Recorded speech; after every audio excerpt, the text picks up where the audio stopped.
હવામાન વિભાગની આગાહી બાદ તંત્ર એલર્ટ પર છે। વરસાદનું રેડ એલર્ટ નર્મદામાં આપવામાં આવ્યું છે। જિલ્લા તંત્ર એલર્ટ પર છે। આવતીકાલે જિલ્લા કલેક્ટર દ્વારા નર્મદા જિલ્લામાં શાળાઓમાં રજા જાહેર કરાઈ છે। ભારે વરસાદને પગલે જિલ્લામાં એસડીઆરએફ અને એનડીઆરએફની ટીમ તૈનાત કરી દેવામાં આવી છે। જિલ્લામાં લોકોને નદી કે ઝરણા પર ન જવા સૂચના આપવામાં આવી છે। કામ વગર ઘરની બહાર પણ ન નીકળવાની જિલ્લા કલેક્ટરની સૂચના છે। તો નર્મદાવાસીઓએ સાવધાન રહેવાનું છે। સૌથી પહેલા આપણે જણાવી દઈએ કે જે રેડ એલર્ટ वाला વિસ્તારો છે તે આપની ટીવી સ્ક્રીન ઉપર છે। ऑरेंज अलर्ट वाला विस्तार अपनी टीवी स्क्रीन पर है। जिले की पूरी टीम के साथ में हमारी विस्तृत बैठक और पूर्व तैयारी हो चुकी है। राज्य स्तर से भी इसकी सतत मॉनिटरिंग हो रही है। हमारा जिले का कंट्रोल रूम और तालुका के हमारे सभी कंट्रोल रूम कार्यरत है। जिले के तमाम नागरिक किसी भी आपदा की परिस्थिति में कंट्रोल रूम के किसी भी नंबर पे संपर्क कर सकते हैं। सभी 6 तालुका और जिले के कंट्रोल रूम हमारे कार्यरत है। न्यूज 18 संवाददाता नर्मदाથી અમારી સાથે જોડાઈ ગયા છે। દીપક, જે રીતની તૈયારીઓ હાલમાં કરવામાં આવી છે, ભૂતકાળમાં જે વરસાદ રહ્યો છે એ અનુભવનો અહીંયા આગળ ઉપયોગ કરવામાં આવશે અને સાવધાની પણ રાખવામાં આવશે।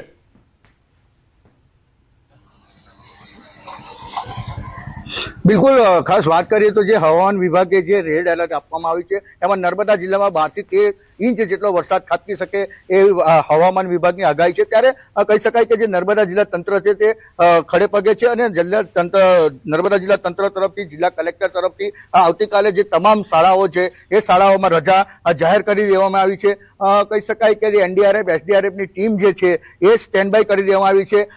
जो वधु वरसाद पड़े अने जो कई आपत्तिमां कोई पण कई व्यवस्था माटेनुं कई होय तो ज्यां जिल्ला आपत्ति व्यवस्था केन्द्र पण અહીં તૈનાત કરવામાં આવ્યું છે, જેમને હેલ્પલાઇન નંબરો પણ જાહેર કરી દેવામાં આવે છે। જિલ્લા કલેક્ટર દ્વારા કહેવામાં આવ્યું છે કે જે કોઈ પણ લોકો હોય જે પોતાના કામ વગર ઘરની બહાર ના નીકળે, તેની સાથે આપણે કેટલીક ગૃહિણીઓ પણ અહીંયા આવી છે, એમની સાથે વાત કરીએ। બેન, કાલે રેડ એલર્ટ છે, શું કહેશો એ બાબતે? કેટલી સાવચેતી તમારા તરફથી? 100% આપણે સાવચેતી રાખવાની જરૂર છે। બધાય બહાર ના નીકળવું, કલેક્ટર સાહેબના કીધા પ્રમાણે આપણે ચાલીએ તો સારું। આપણા જિલ્લામાં અત્યારે 3 દિવસની ખૂબ ખરાબ આગાહી છે વરસાદની, એટલે સાવચેતી રાખવી બહુ જરૂરી છે। हाँ, खास बात करिए तो बेन जे વધુ વરસાદ છે, 12 થી 13 इंच જેટલો વરસાદ પડશે, ત્યારે કેટલાક ગૃહિણીઓને જે પોતાનો સામાન હોય છે, દૂધ છે, ખાસ ઘરનો જે સામાન છે, શાકભાજી છે, એના માટે આપણે કઈ રીતે તૈયારી હશે? ખાસ એના માટે જો કલેક્ટર સાહેબે જો આવી સાવચેતી આપી હોય બધા જ બહેનોને બધાને જ, તો આમાં વધારાનું લાવીને ફ્રીજ તો હોય છે, એમાં મૂકી રાખવું જરૂરી છે। અને જે કલેક્ટર સાહેબની સૂચના પ્રમાણે કોઈએ પણ ઘરની બહાર નીકળવું ના જોઈએ। અને બીજી વસ્તુ કે જે નર્મદા નદી છે એને તો કંઈ વાંધો નહીં આવે, પણ જે કરજણના કિનારાવાળો છે ને એમને બહુ સાવચેતી રાખવી પડશે। हाँ, बिल्कुल તમે સાંભળ્યું તેમ કે જે ગૃહિણીઓ પણ છે તેઓ પણ કહ્યું છે કે સાવચેતી એ રાખવી જરૂરી છે। પરંતુ વાત કરીએ તો જે નર્મદા જિલ્લામાં 12 થી 13 इंच જો વરસાદ ખાબકે તો દેડિયાપાડા, સાગબારા, જે નાદોદ, તિલકવાડા 6 જે તાલુકા આવે છે, 6 તાલુકામાં પ્રભાવિત થઈ શકે। ત્યારે જિલ્લા કલેક્ટર દ્વારા તમામે તમામ જે આપત્તિમાં પહોંચી વળવા માટેની વ્યવસ્થા કરી દેવામાં આવી છે, રજાઓ જાહેર કરી દેવામાં આવી છે। ત્યારે હવે જો ગૃહિણીઓ પણ કહી શકીએ છે કે જે દૂધ છે, પોતાનું શાકભાજી છે, એ પોતે પણ જાતે જો જિલ્લા કલેક્ટરે જો જાહેર કર્યું છે 12 થી 13 इंच જેટલો વરસાદ ખાબકે તો આપણે પોતાનું ઘર વકડી પણ લઈ લેવી જોઈએ। જી આભાર। આપની પાસે વધુ અપડેટ્સ પર મેળવતા રહીશું। તો નર્મદામાં જે રીતની પરિસ્થિતિ છે, સુરતમાં પણ આગાહી કરવામાં આવી છે। આગાહીના પગલે એલર્ટ મોડ પર છે તંત્ર। સુરત ઉધના ઝોન દ્વારા પાંડેસરા સહિત નીચાણવાળા વિસ્તારોમાં માઇક દ્વારા એનાઉન્સમેન્ટ કરવામાં આવ્યું છે। ભારે વરસાદને કારણે અન્ય સ્થળાંતર જગ્યા પર જવા માટેની અપીલ કરવામાં આવી છે। વરસાદને કારણે તંત્ર એલર્ટ મોડ પર જોવા મળી રહ્યું છે। ન્યૂઝ 18 સંવાદદાતા કીર્તેશ અમારી સાથે જોડાઈ ગયા છે। કીર્તેશ, જે રીતની ગ્રાઉન્ડ ઉપર કાર્યવાહી શરૂ થઈ ચૂકી છે, આ વખતે પહેલેથી જ પાણી પેડા પાળ બાંધવાનો પ્રયાસ છે?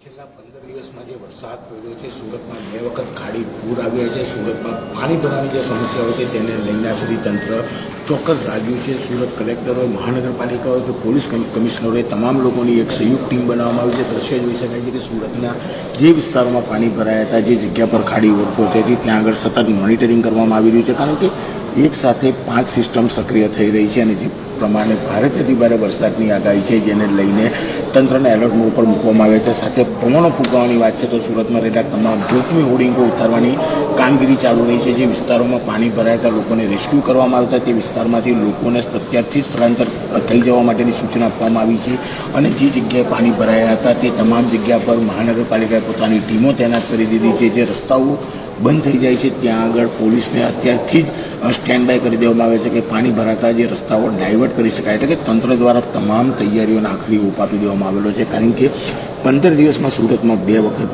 રેલ જેવી સમસ્યા તો 40% સુરતને અસર થઈ હતી અને સીધા લોકોનો આક્રોશ સામ્યો નથી. ત્યાં તો વરસાદનો બીજો રાઉન્ડ આવ્યો છે. જોઈ શકાય છે કે સુરત મહાનગરપાલિકાના ICCC બિલ્ડિંગ ખાતે વાતાવરણ પર સતત મોનિટરિંગ રાખવામાં આવી રહ્યું છે. સુરતના અલગ અલગ વિસ્તારોમાં કેમેરાથી સર્વેલન્સની કામગીરી કરવામાં આવી રહી છે. ટીમો દ્વારા કામ કરવામાં આવી રહ્યું છે. ખાસ કરીને મહાનગરપાલિકાના કેમેરા અને સુરત પોલીસના 3000 કરતાં વધુ કેમેરા, એટલે કે 5 થી 7000 કેમેરાથી સુરતના એક ખૂણા પર નજર રાખવામાં આવી રહી છે અને ભૂતકાળમાં જે ઘટનાઓ બની છે તેનો બોધપાઠ લીધો છે. જ્યાં પાણી ભરાવાની સમસ્યાઓ છે ત્યાં આગળ અત્યારથી ટીમોને તૈનાત કરવામાં આવી છે. જ્યાં પાણી ભરાયા હતા લોકોને રેસ્ક્યુ કર્યા હતા ત્યાં આગળ લોકોના સ્થળાંતર માટેની લાઉડસ્પીકર દ્વારા જાણકારી આપવાની શરૂઆત કરી દેવામાં આવી છે.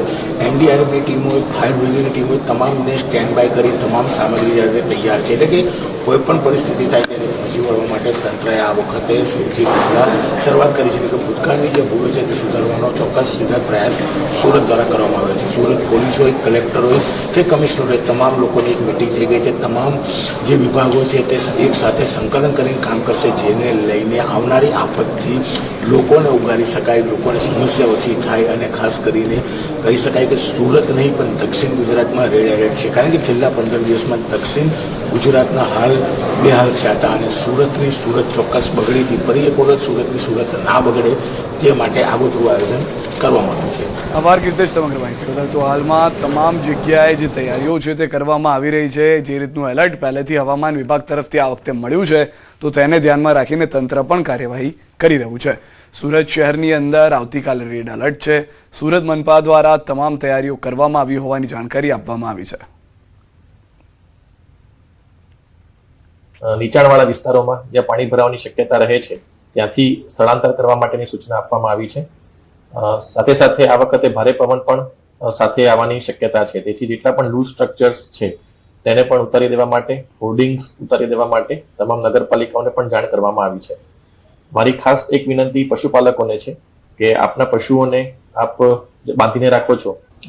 હોર્ડિંગ્સ અને જે સ્ટ્રક્ચર છે, શેડ છે, એવાને પણ તકેદારીના ભાગરૂપે કઢાવવા માટે ઝુંબેશ અત્યારે ચાલી રહ્યું છે. કન્સ્ટ્રક્શન સાઇટ ઉપર જે તકેદારી કરવાનું છે, ત્યાંના વ્યવસ્થાઓ, ત્યાંના મશીનરી છે એને સેફ સ્થિતિમાં લાવવાનું પણ સૂચનાઓ તમામ બિલ્ડર્સને આપવામાં આવેલી છે.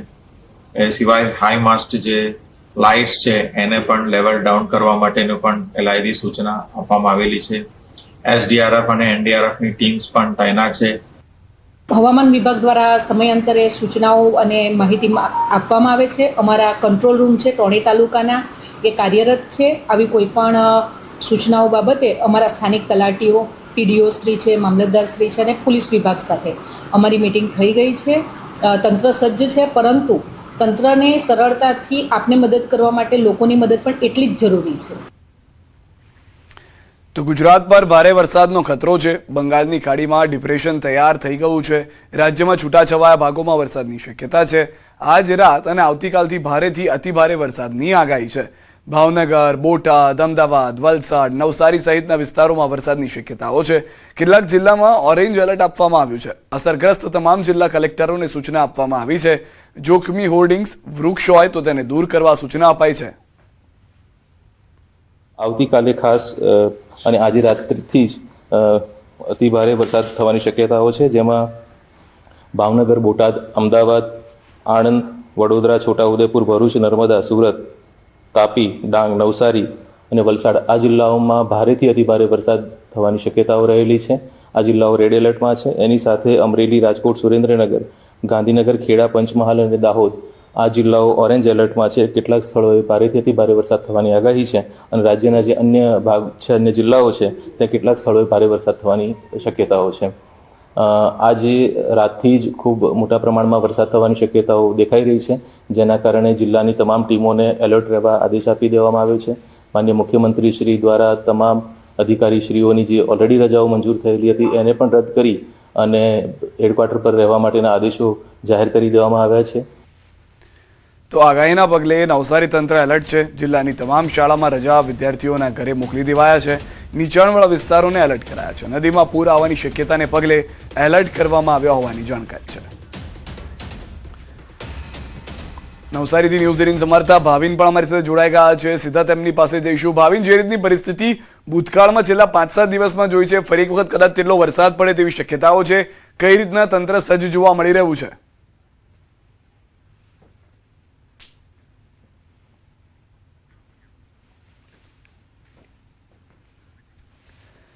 ફરી એક વખત ભાવિન પાસે જઈશું, પરંતુ હાલના જે દ્રશ્યો આપ જોઈ રહ્યા છો, આ તમામ તૈયારીઓ જે છે તેને આખરી ઓપ આપવામાં આવી રહ્યો છે.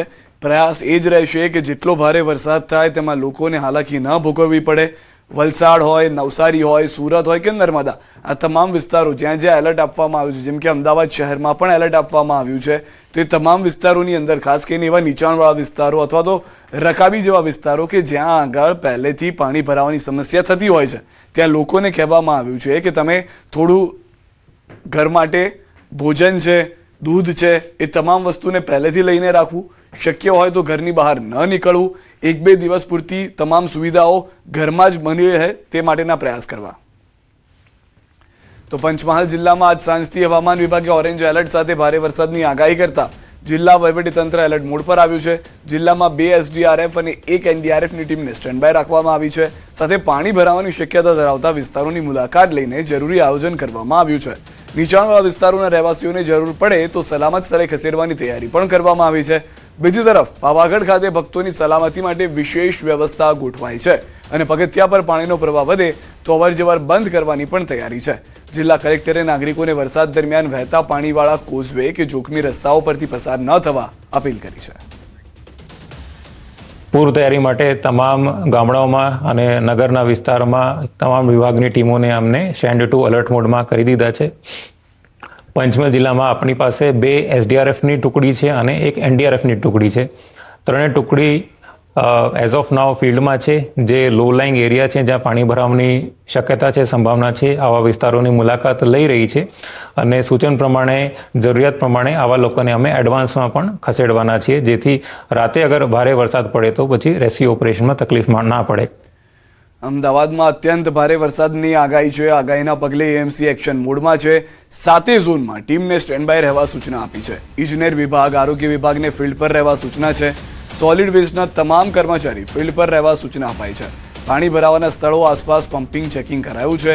ડ્રેનેજ લાઇન અને સ્ટ્રોમ વોટર લાઇન ચેક કરવાની સૂચના. આવતીકાલે શાળા કોલેજ બંધ રાખવા સૂચના અપાઈ. લોકોને જરૂર વગર બહાર ન નીકળવાની પણ સૂચના આપવામાં આવી છે.